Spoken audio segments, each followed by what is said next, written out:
Donc, je vous remercie tous. Donc, j'ai tenu donc à vous rencontrer ce matin. C'est pour qu'on se parle, et physiquement. Parce que depuis le 18 février 2010, il y a d'autres qui me voient seulement à la télé. Donc, c'est l'occasion de me voir physiquement et qu'on se parle face à face. Je ne vois pas certaines têtes qui parlent trop à la radio aujourd'hui. J'ai voulu qu'ils soient là pour parler devant tout le monde. Parce que si on est homme, on doit parler devant les hommes. On ne va jamais se cacher pour parler. Dès qu'on sort ici, ces mêmes têtes-là vont commencer à crier à la radio. Pourquoi ils ne sont pas là aujourd'hui?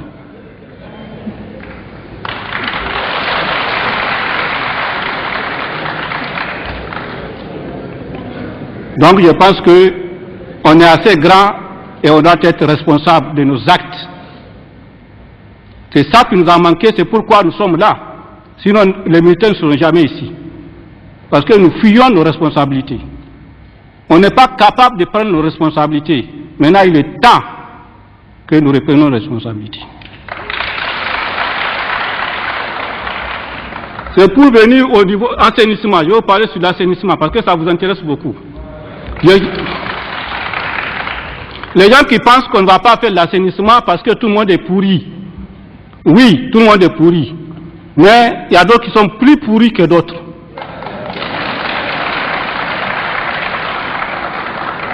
On a commencé l'assainissement et on va terminer l'assainissement, Inch'Allah.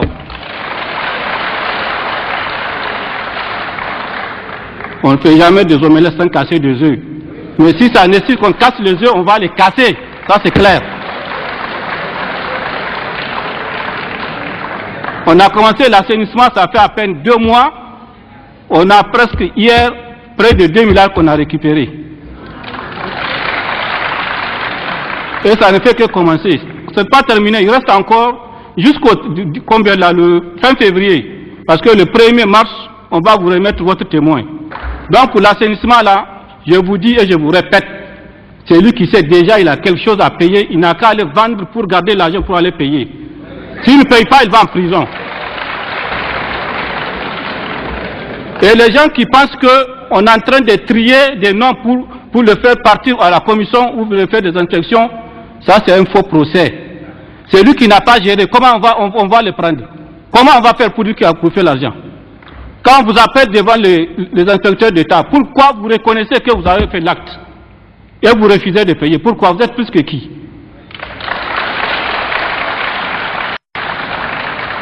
L'État là, c'est vous, c'est nous, c'est les autres. Ce n'est pas quelqu'un d'autre. L'État c'est tout le monde. Donc il faut qu'on s'assume. L'argent de l'État doit rentrer dans les caisses de l'État, quelles que soient les manières. Parce qu'on a dit que on va prendre l'argent qu'on ne va pas enfermer. Si le gars insiste, on va l'enfermer. Il n'est pas plus que les autres. C'est comme ça. Et puis l'argent qu'on récupère, il y a un compte qu'on a ouvert au trésor. Personne ne touche à cette somme-là. On n'a pas besoin d'argent pour faire la transition. Négatif pour l'assainissement. À la fin, on va faire le compte. Un franc, on ne va pas prendre dedans. On n'a pas besoin de ça. Si c'est ça l'inquiétude des gens et des autres, ils n'ont qu'à se tranquilliser. Vous avez compris. Maintenant, au niveau du code électoral, moi je parle de ce qui me concerne directement. Les autres questions, je vais laisser aux différents ministres de répondre. Mais je parle de ce qui me concerne directement, parce que l'assainissement, c'est sous ma coupe unique. Il n'y a personne, c'est moi seul. Si on appelle quelqu'un, c'est moi qui ai enfermé la personne. Il ne faut pas incriminer d'autres. Que ça soit clair et net. Bon. Maintenant, pour le code électoral, je suis très surpris, très surpris, que les gens me parlent d'âge et de niveau. L'âge et de niveau là, qui a mis ça sur vous? Ce n'est pas le CSRD. Est-ce que c'est le CSRD qui a mis l'âge? Vous avez voté au niveau du CCN pour limiter l'âge. Vous parlez de discrimination. Quelle discrimination il y en a? Si vous prenez l'âge de 40 à 70 ans, et c'est que 18 ans qui votent pour vous, ils ne sont pas discriminés? Soyez honnête et regardez en face la réalité.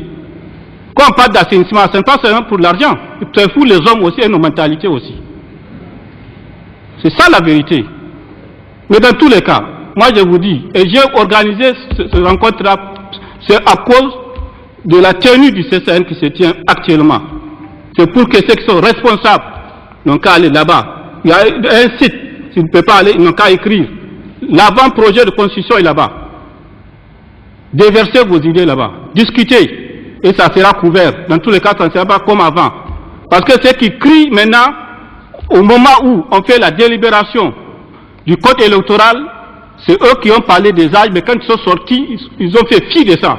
Il faut être honnête, ce que vous avez dit dans la salle. L'avant-projet de constitution est là. Normalement, c'est subordonné au code électoral. Mais comme vous êtes pressé à avoir le pouvoir, vous poussez à faire le code électoral avant la constitution. Et ce qui n'est pas normal.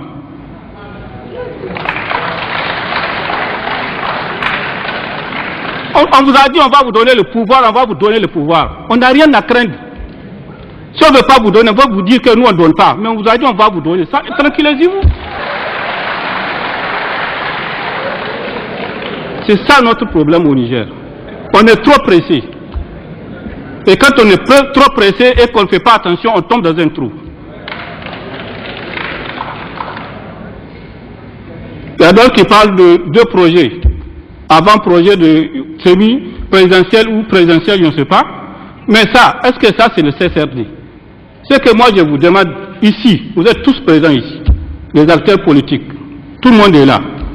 Si vous avez besoin de deux avant-projet de constitution, il faut nous dire, nous on va convoquer les gens, ils vont faire pour deuxième projet, pour présidentiel, il n'y a aucun problème. Mais il n'y a pas une structure qui va amener pour dire que voilà ma constitution, il est qui? Ce n'est pas la structure qui gère l'État. L'État est unique. Si vous avez besoin de deuxième avant-projet de constitution, il faut nous dire, on va convoquer les textes fondamentaux, ils vont vous rédiger ça en 3 jours. Et on va transmettre ça au CCN. C'est tout.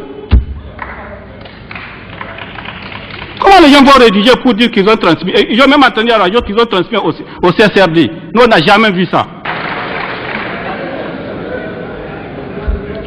Donc, ce que je veux pour le CCN, pour le Conseil consultatif, actuellement, c'est ce qui se passe là-bas. Nous, le plus important, c'est un consensus fort. La démocratie, là, c'est la loi de la majorité. Dans tous les cas, tout le monde ne sera pas satisfait, quelle que soit la constitution qu'on va mettre en place ou le code électoral. Mais c'est à vous de vous voir comment vous allez faire pour nous faire sortir une constitution consensuelle. C'est ça le plus important. Le troisième point qui inquiète les Nigériens, et surtout la majorité des politiciens, vous avez parlé du pacte, parents, amis et connaissances pour les nominations. Il faut me dire qui a nommé quelqu'un qui ne connaît pas. Il faut me dire. Qui? Parmi les trois PAC là, à part ça, il y a quoi? Il faut m'ajouter un autre mot. Mais le plus important, les gens qu'on nomme qui soient responsables de faire le travail. C'est comme ça. Et puis pour cette transition, notre difficulté est surtout, c'est à cause de ces deux ordonnances qu'on a fait sortir. C'est ça qui nous amène pour bloquer.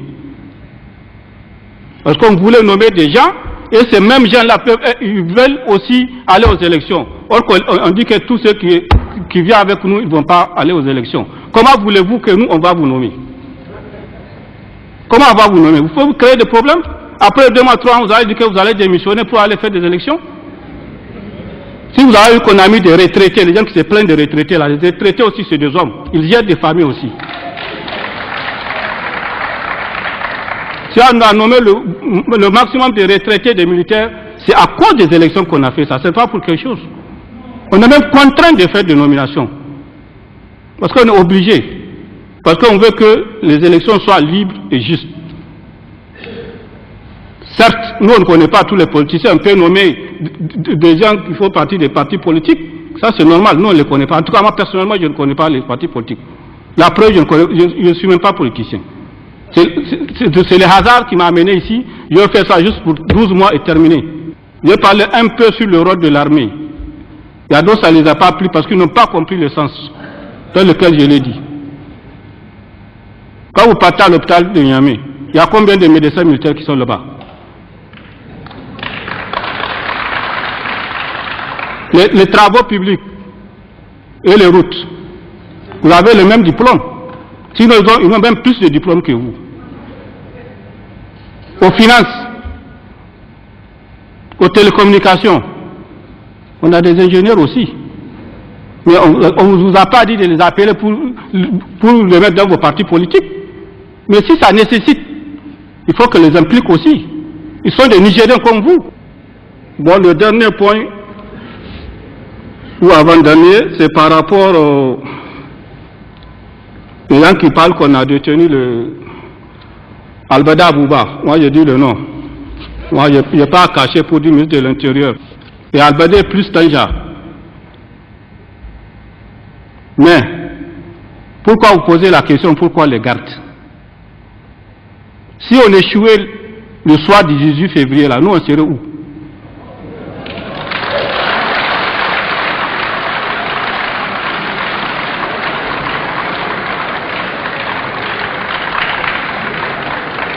Donc, c'est qui écrit qu'il faut relâcher Tanja, il faut relâcher Albadé.